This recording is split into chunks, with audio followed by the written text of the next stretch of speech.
निश्चित तौर पर दरअसल उत्तर प्रदेश की जिन 9 विधानसभा की सीटों पर उपचुनाव होना है वो दोनों ही दलों के लिए या यूं कहें कि दोनों ही गठबंधनों के लिए, चाहे वो एनडीए गठबंधन हो या इंडिया गठबंधन, दोनों के लिए चुनौती का सवाल चुनौती बनी हुई है। और सबसे अहम बात यह है कि योगी आदित्यनाथ ने इस पूरे उपचुनाव को अपनी प्रतिष्ठा से जोड़कर रखा है और यही वजह है कि यूपी की कई विधानसभा सीटों पर उत्तर प्रदेश सरकार के वरिष्ठ मंत्रियों को जिम्मेदारी सौंपी गई है। और कल जो बीजेपी की संगठनात्मक बैठक हुई थी उसमें भी यह तय किया गया है कि अभी और मंत्रियों को और पदाधिकारियों को उपचुनाव वाले क्षेत्रों में मैनेजमेंट के लिए भेजा जाएगा और ये कोशिश की जाएगी कि इन सभी 9 सीटों पर बीजेपी जीत हासिल कर सके। अब जो बात आपने कही कि उत्तर प्रदेश में योगी आदित्यनाथ ने जो बयान एक चुनावी जनसभा को संबोधित करते हुए दिया था, जब वो उत्तर प्रदेश की सभी जो 9 विधानसभा की सीटें हैं जहां पर उपचुनाव होना है वो लगातार वहां के दौरे कर रहे थे और जनसभाओं को संबोधित कर रहे थे, तो उस दौरान योगी आदित्यनाथ ने यह बयान दिया था कि अगर बटेंगे तो कटेंगे और एक रहेंगे तो नेक रहेंगे। एक बड़ा राजनीतिक संदेश योगी आदित्यनाथ की तरफ से इस बयान को लेकर दिया जा रहा था और कोशिश की जा रही थी कि जो पीडीए का एजेंडा है, जिस पीडीए के रणनीति के दम पर अखिलेश यादव ने लोकसभा चुनाव में बड़ी सफलता हासिल की, उत्तर प्रदेश में वो 5 सीटों से सीधे 3 सीटों से सीधे वो 37 सीटों का सफर उन्होंने तय किया और देश की सबसे बड़ी तीसरी पार्टी बनकर उभरे। उसी पीडीए की रणनीति को कैसे डेंट पहुंचाया जाए, इस पर बीजेपी के तमाम सारे जो रणनीतिकार है वो लगातार मंथन भी कर रहे हैं। दरअसल लोकसभा चुनाव में अखिलेश यादव ने जो पीडीए का एक फॉर्मूला इजाद किया था और उसकी रणनीति के तहत टिकट का बंटवारा भी किया,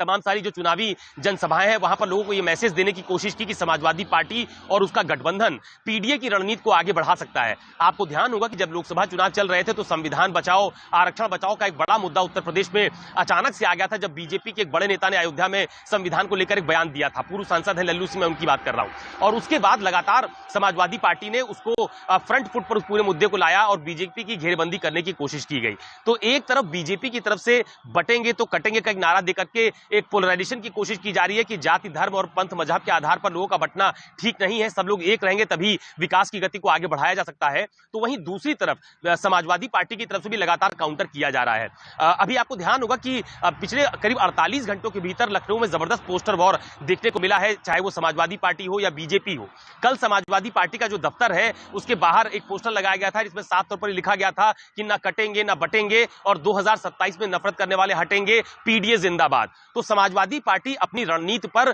अभी भी उसी कह सकते हैं आप गति से आगे बढ़ रही है जिस गति से उसे लोकसभा चुनाव में अपनी रणनीति के तहत काम किया था। और बीजेपी की तरफ से लगातार ये कोशिश की जा रही है कि इस पीडीए को कैसे जो ये जातिगत गोलबंदी जो पीडीए की रणनीति के तहत की गई है उसको कैसे तोड़ा जाए और एक बड़ा फोरम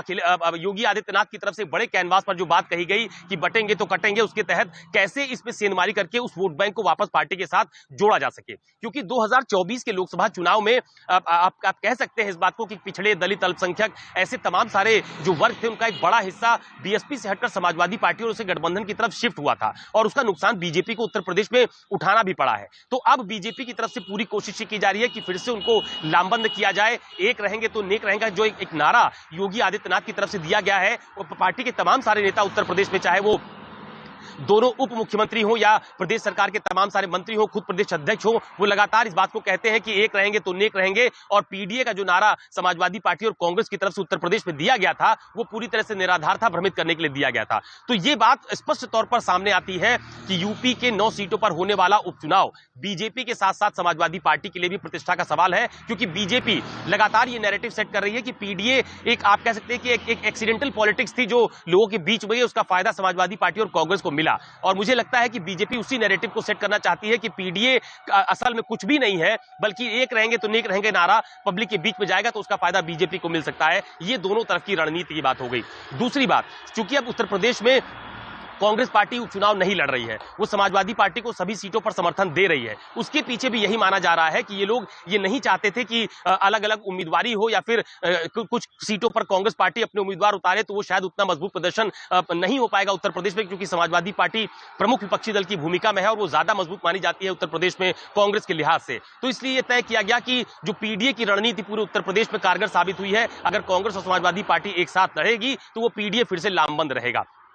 और यही रणनीति आपने देखा कि बीजेपी की तरफ से भी अपनाई गई। इस बार उत्तर प्रदेश की 9 विधानसभा की सीटों पर बीजेपी ने आरएलडी को छोड़कर किसी भी सहयोगी दल को कोई सीट नहीं दी। संजय निषाद दिल्ली में लगातार डेरा डाले रहे, लेकिन बाद में उप मुख्यमंत्री ब्रजेश पाठक के साथ उनको प्रेस कॉन्फ्रेंस में बैठना पड़ा और ये कहना पड़ा कि वो ये चाहते हैं कि एनडीए जीते, सीट नहीं, जीत जरूरी है। तो दोनों ही दलों की तरफ से, दोनों ही गठबंधन की तरफ से फिलहाल यही कोशिश की जा रही है कि उनकी रणनीति आगे बढ़े और उपचुनाव में बेहतर प्रदर्शन हो पाए।